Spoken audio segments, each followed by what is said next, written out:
which quarterback come Monday are we going to be buzzing about stock went up? I think it'll be Justin Herbert. And his stock is already high. It'll go up, though, and it'll go up even higher if he wins the game. And what I mean by that is the yeast will rise. All of a sudden, he beats Patrick Mahomes, and all of a sudden, that mix is starting to rise. People are going to start pushing him up. Oh, you see his arm talent. Oh, the throw. He looks just like a Patrick Mahomes. Reminds me of a Dan Marino. Oh, my God, I can't believe they went into Kansas City and won. If he has that same game and he loses, it's like, oh, yeah, he's going to be a good quarterback. He's young. He's got to just keep working. But if he wins, is that deserved? I've been trying to get this out of you all day, and I think over time I'll come to understand the philosophy. When you say the yeast will rise and people will be buzzing, but you're saying it all depends. Hey, if he wins or he loses, that leads me to believe you think maybe it shouldn't be that way. But then on the other hand, it sounds like you think it should be. Should it be that way? Does he deserve credit for the win if he gets it? He deserves credit for the win, but he certainly deserves credit for the win because that's what you do. You credit him for the win because he's a quarterback. You credit the head coach for the win because the head coach. You never credit the wide receiver, the offensive lineman, the defensive back. It just doesn't. Who came up with that? I have no idea, right? He wins more than anybody. Yep. Well, it takes 22 people plus the coaches to win, but I understand. I get it. He's going to get that. If they lose heavily and he struggles, he'll get the blame and the criticism. So on the flip side, he gets the W. But I just think his stock will rise if they win through the roof. Through the roof. Okay, who's your pick, Jay? Everybody always tells me that Teddy Bridgewater is a game manager. Well, my game manager is to continue to win games like he's doing for the Denver Broncos, and I like that. Because so far, I haven't seen him throw any interceptions, seen him throw close to 600 yards. I mean, a high completion percentage. And it just feels like, when people say Teddy Bridgewater, the natural consensus seems to be, okay. But, this is his chance to go next level. Now, I know they're playing against the Jets.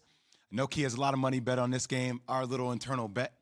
Why you make that face, Key? Because you bet on them, because you trust their defense. I'm watching the film. Now I feel like they have the complete package. You have the defense.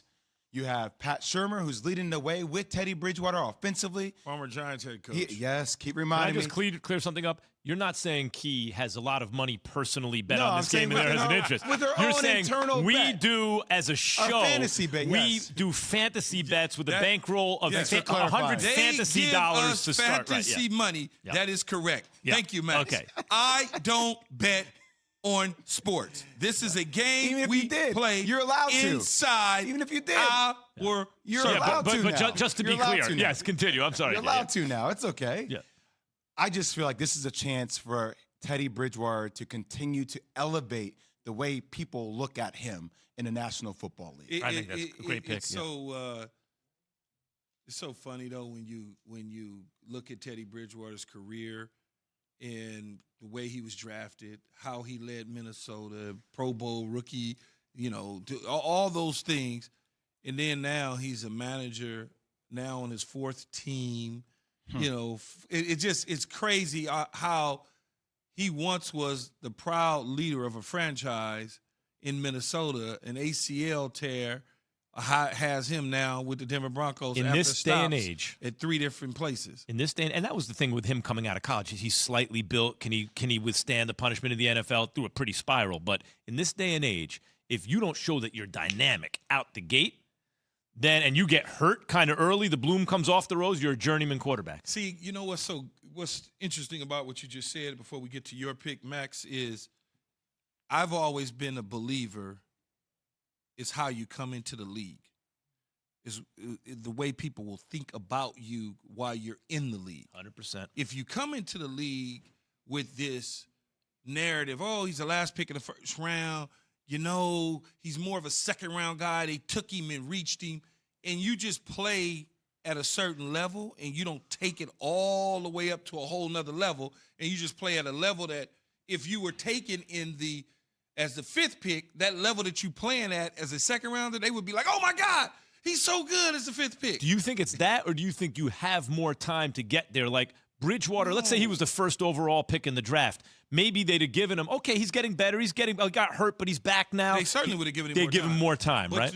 But what happens is when you are pushed down, but your play elevates you up, they want you to do it longer before they start saying you are something. And when I say they, I mean like the national media and people that put publications together, things of that nature. So take, for instance, I'll just go to Reggie Bush, USC.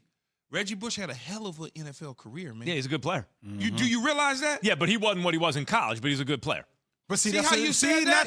naturally. Oh, Lord, yes. Yeah. But if But he I was drafted, but hold on. If I took Reggie Bush as the 19th pick in the draft instead of the second pick, and he did the same things in his career, Yeah. what would you say then? But okay, I understand what you're saying. I don't think he busted. No, No, that's no, not that's what I it. said. I would think the same thing. I thought he was a good player, but he was But better in depending college. upon where he got drafted, right? You see how if you get drafted high, like lower, it I understand changes Reggie the Bush. That doesn't expectation. change it for me with Reggie Bush, but I get the But point. it changes for many people that would say, Yeah. yeah, Reggie Bush, he's too high. Yeah. It's If you like, took him in the he didn't third, ball if you out. took Reggie Bush in the third round, yeah, they'd be like, oh, this is good. What great value. they say, see, you don't need to take a running back up high. You could get a Reggie Bush in the third round. It's just Yeah. ridiculous to me, but what's your pick?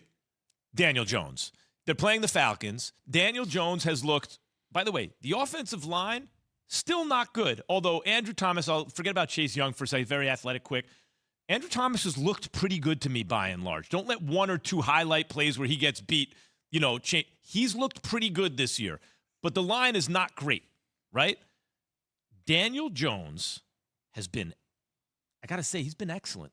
He's been good. He's been good. I think he's been He better played- than good. he I No, think but I'm saying he's been Yeah, good. yeah. Excellent good. He played very well in the High last good. game. Yeah. In both games, he's played Yeah. well enough for them to win. And now they're playing the Falcons, and this is not a good defensive team.